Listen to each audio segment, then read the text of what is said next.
grâce et la paix vous sont données de la part de Dieu notre Père et du Seigneur Jésus-Christ, ressuscité, et dans la communion du Saint-Esprit. Amen. Frères et sœurs, l'étoile du matin s'est levée, la lumière l'a emporté sur les ténèbres, la vie sur la mort. Christ est ressuscité, il est vraiment ressuscité. Alléluia.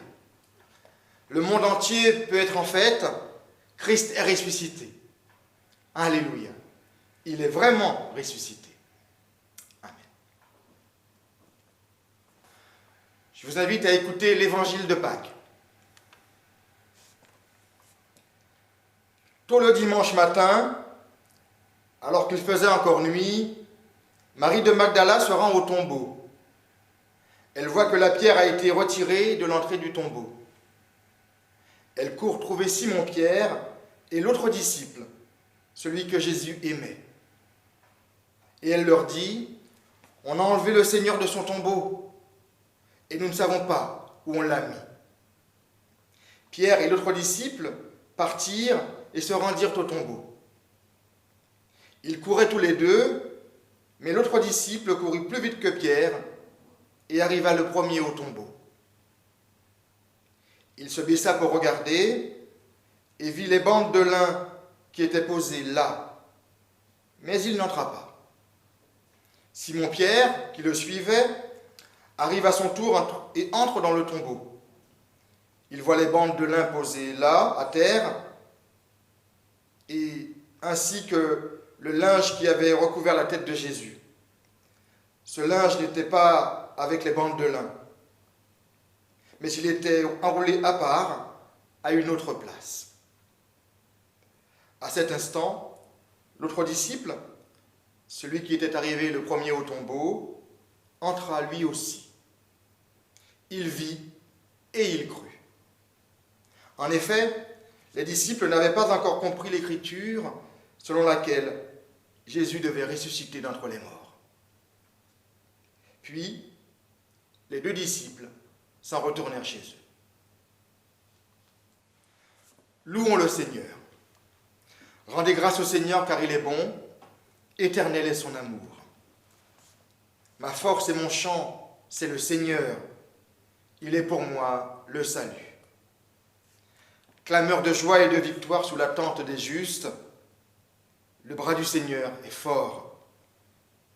Non, je ne mourrai pas, je vivrai. J'annoncerai les actions du Seigneur. Ouvrez-moi les portes de la justice, j'entrerai.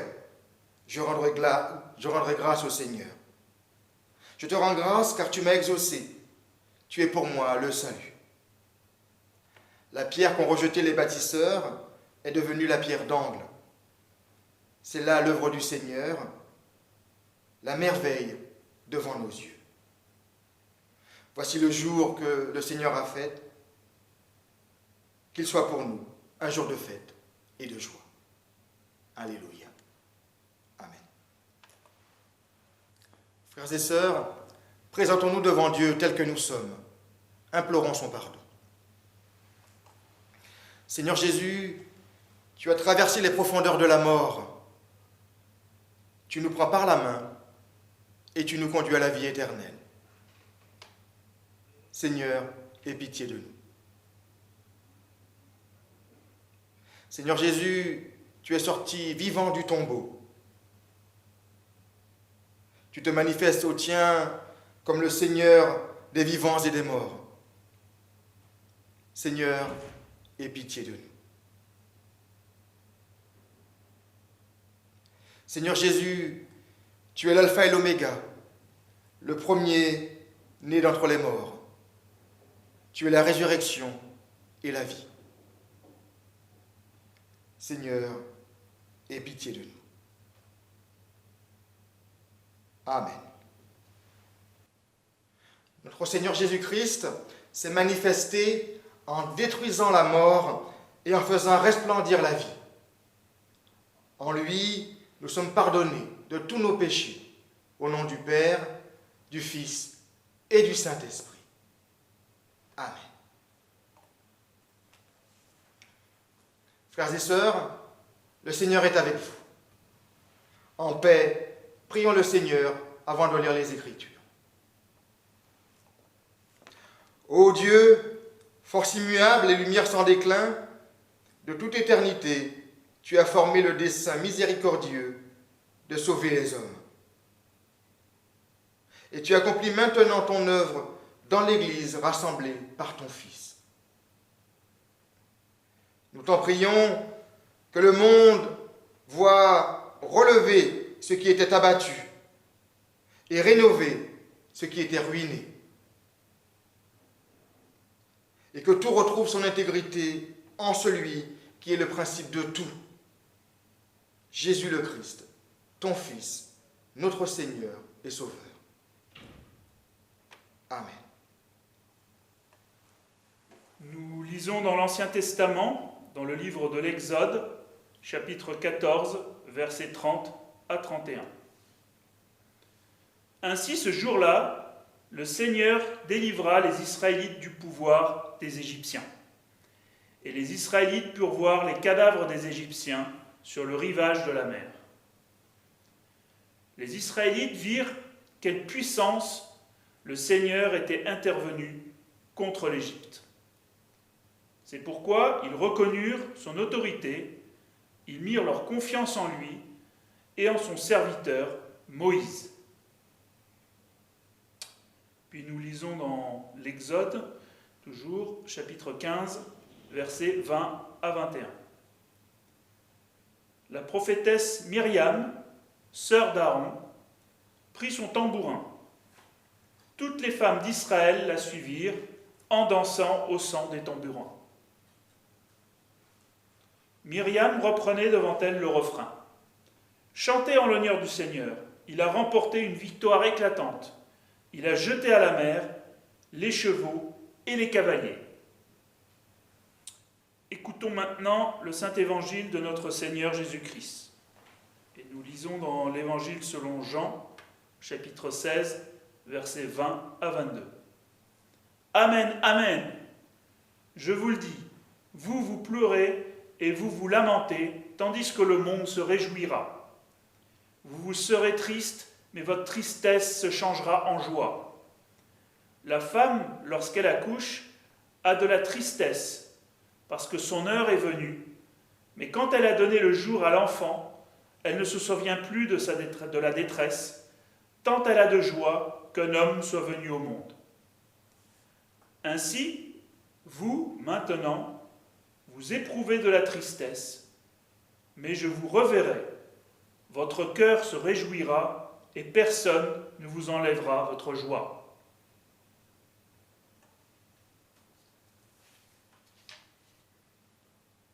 Seigneur, sanctifie-nous par la vérité.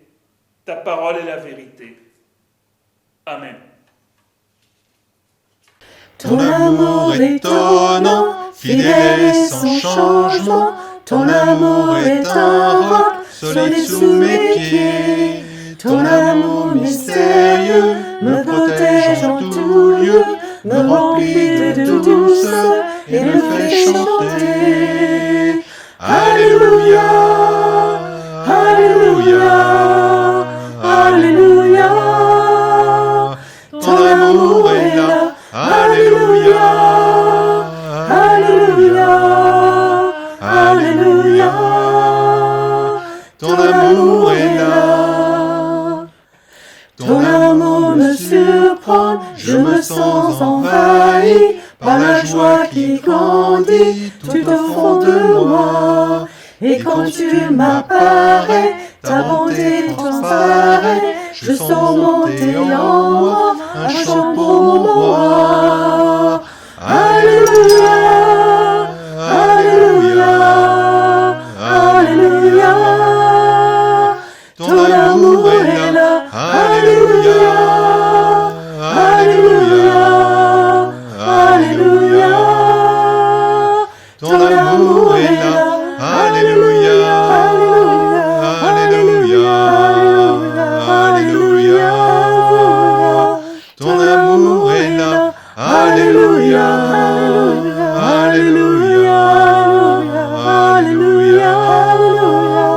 Frères et sœurs, Avez-vous noté le silence des rues? Partout. Cela m'a frappé et m'a rappelé mon premier voyage à Jérusalem. C'était aussi une période pascale. J'étais arrivé de nuit, le jour de la préparation du sabbat et de la Pâque était terminé. Les 2 jours suivants, le sabbat et le dimanche de la Pâque chrétienne, étaient d'un silence solennel. Pas une voiture sur la route, pas un bruit. Celui qui, comme moi, vivait cela pour la première fois, était subjugué par un tel respect de ce temps consacré à Dieu. Mais paradoxalement, alors que chaque famille s'était volontairement confinée chez elle et que les rues étaient désertes et silencieuses, on célébrait la liberté conquise par le peuple de Dieu. Alors que le silence de l'extérieur pouvait rappeler le vide sidéral, dans chaque maison, on célébrait la joie que procure cette liberté. Derrière chaque porte, chaque fenêtre, même les plus pauvres étaient contemporains de la libération d'Égypte et pouvaient chanter le cantique de Myriam. Chanter pour le Seigneur. Il a remporté une victoire éclatante. Il a jeté à la mer les chevaux et les cavaliers. Alors que toute vie semblait éteinte dans les rues de la ville, chaque maison célébrait la vie que Dieu avait rendue possible sur la terre promise.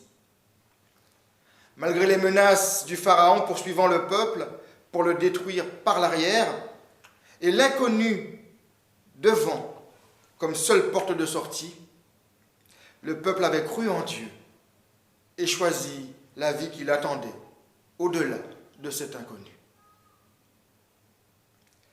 Malgré le silence des rues, je savais, chacun contemporain de ce choix de la liberté et de la vie nouvelle qu'ont fait les pères fondateurs. Je percevais la joie qui débordait des murs, des maisons, mais aussi des cœurs du peuple. Je savais que dans chaque maison, il y avait une célébration de la vie donnée par Dieu. Cette joie du peuple reposait sur l'assurance que Dieu était avec lui, comme il l'avait promis, et comme il l'avait été avec les anciens. On voit, me semble-t-il, que l'assurance de la présence de Dieu avec soi est au fondement de la liberté, au fondement de la joie, au fondement de la vie. Et justement, les premiers disciples du Christ perdaient cette assurance, car Jésus leur annonçait constamment son départ. Ils étaient troublés et se demandaient comment vivre sans le Christ à leur côté. Il leur annonçait pourtant qu'ils le reverraient plus tard, mais ils ne comprenaient pas. Ils s'interrogeaient. Jésus répond à leur interrogation par les paroles que nous avons entendues. Ce qui est extraordinaire dans ce texte, c'est la compassion du Christ. Il comprend la tristesse. Il comprend les lamentations du peuple. Leur tristesse s'explique par son départ, mais aussi par leur situation future dans le monde. Ils seront rejetés des hommes et se sentiront abandonnés de Dieu. Mais Jésus les rassure tout de suite. Votre tristesse se changera, se transformera en joie. Un événement inattendu procurera de la joie à la communauté des disciples. Jésus leur parle bien sûr de sa résurrection par l'action de Dieu. Leur tristesse sera submergée par la joie de sa résurrection. Il sera toujours avec eux par la foi. La joie n'est pas le fruit de la volonté humaine, c'est un don que le Christ fait à ses disciples et qu'ils doivent accueillir dans la foi. La joie du disciple, partagée par le Christ, la joie du disciple est la joie partagée par le Christ de son union avec le Père. Union que le disciple est appelé à lui aussi partager. La joie du disciple est celle de se savoir aimé, comme le Fils se savait aimé par le Père, et comme le Père a aimé le Fils. Alors qu'il souffre, comment un événement inattendu peut procurer une telle joie à la communauté des disciples? Ils ne veulent toujours pas le comprendre. La transformation de la tristesse en joie est alors illustrée par Jésus, par la métaphore, par l'image, la parabole de la femme qui accouche. La joie de la naissance fait oublier les souffrances de l'accouchement. L'apparition d'un nouvel homme dans le monde est une source infinie de joie, malgré la souffrance endurée. Voilà le message que Jésus essaie de leur faire comprendre. Et pour conclure, le Seigneur leur dit, « Maintenant, vous éprouvez de la tristesse, mais je vous reverrai. » Jésus fait la promesse de venir au-devant des siens, par-delà l'épreuve. C'est lui qui sera la source de leur joie, une joie éternelle que personne ne leur enlèvera. La communauté et chacun dans la communauté doit apprendre à recevoir Jésus, le Christ ressuscité, vivant, qui promet sa présence. La joie du disciple est liée non pas aux circonstances, mais à la nouvelle relation que Dieu lui-même établit avec lui et à laquelle il doit répondre par la foi. Vous savez, savoir Dieu avec soi est une source éternelle de joie. Dans cet temps troublé, nous sommes comme les premiers disciples. Nous nous interrogeons sur la réalité de la présence de Dieu avec nous. C'est tout à fait normal. Nous pouvons avoir peur pour nous-mêmes et pour les nôtres. Et notre foi peut faiblir. Nous pouvons nous sentir menacés. Mais ce qui est extraordinaire dans l'Évangile selon Jean, c'est que Jésus annonce Pâques par avance, de plusieurs manières symboliques, pour susciter la foi. Il veut faire de chaque lecteur un disciple bien-aimé, qui face au tombeau vide, voit et croit. La pierre du tombeau est roulée, le tombeau est vide, le Seigneur est libéré du tombeau qui le retenait prisonnier. Alors Pâques devient une célébration de la liberté. Le crucifié est ressuscité. Alors Pâques devient une célébration de la vie. Le disciple est rempli de joie de revoir le Seigneur ressuscité. Alors Pâques devient une célébration de la joie. Nous sommes chacun potentiellement un disciple bien-aimé. Un disciple bien-aimé qui, face à la croix, voit l'élévation et la gloire du Christ. Un disciple bien-aimé qui, face au tombeau vide, a l'assurance que le Christ est ressuscité. Un disciple bien-aimé qui reconnaît le Christ lorsqu'il apparaît dans sa vie quotidienne. Ces textes et mon expérience de Pâques à Jérusalem m'invitent à comprendre que nous sommes tous invités à être contemporains de la première Pâques, la Pâques inaugurale que Jésus transcende, pour déborder d'espérance. Pâques est un hymne à la délivrance de tous nos enfermements, de toutes nos craintes. Pâques est le choix de se laisser projeter vers une promesse de Dieu, une autre promesse de Dieu, pour une vie nouvelle, toujours plus abondante, avec Dieu, avec nous, avec Dieu, à nos côtés.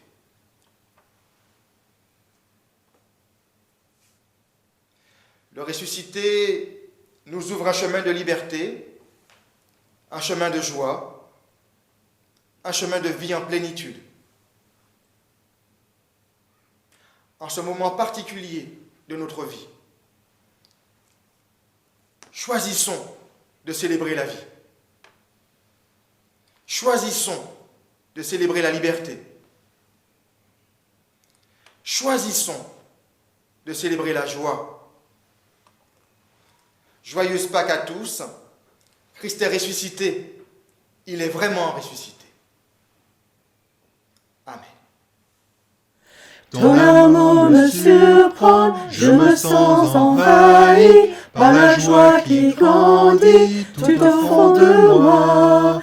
Et quand tu m'apparais, ta bonté transparaît, je sens monter en moi un chant pour mon roi. Alléluia, Alléluia, Alléluia. Ton amour est là, Alléluia, Alléluia, Alléluia. Ton amour est là, Alléluia, Alléluia, Alléluia. Avec les témoins de Jésus-Christ, confessons la foi de l'Église. Je crois en un Dieu Père, dont la parole soutient la vie des hommes et oriente leur histoire. Il est leur vie. Je crois en son Fils, né parmi les pauvres, lumière dans notre nuit, premier né d'entre les morts. Il est vivant. Je crois en l'Esprit Saint qui nous fait naître à la vie de Dieu, qui anime le combat pour la justice, qui nous conduit dans l'espérance,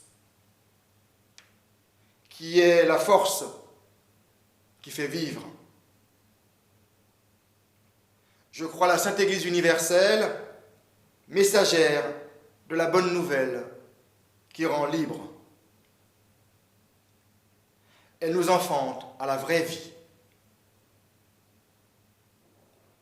Je crois la résurrection dans l'imminence d'un monde nouveau où Dieu manifesté en Jésus-Christ sera tout en tous. Amen.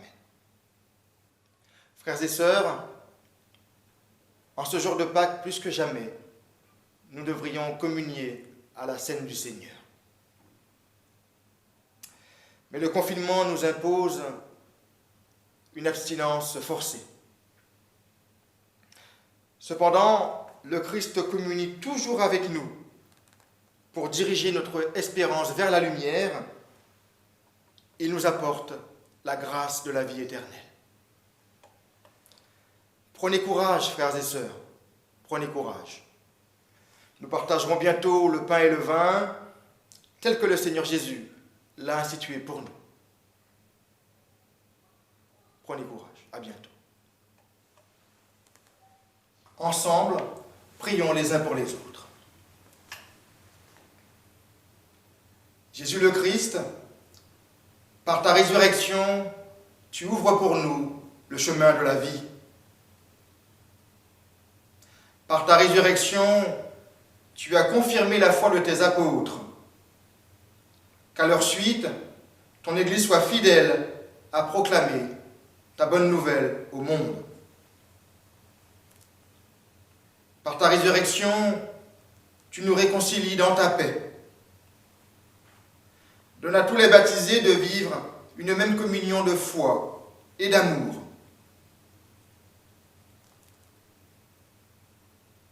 Jésus le Christ, par ta résurrection, tu guéris notre humanité et tu lui donnes la vie nouvelle. Sois le soutien de ceux qui souffrent. Jésus le Christ, par ta résurrection, tu ouvres à tous les portes du royaume.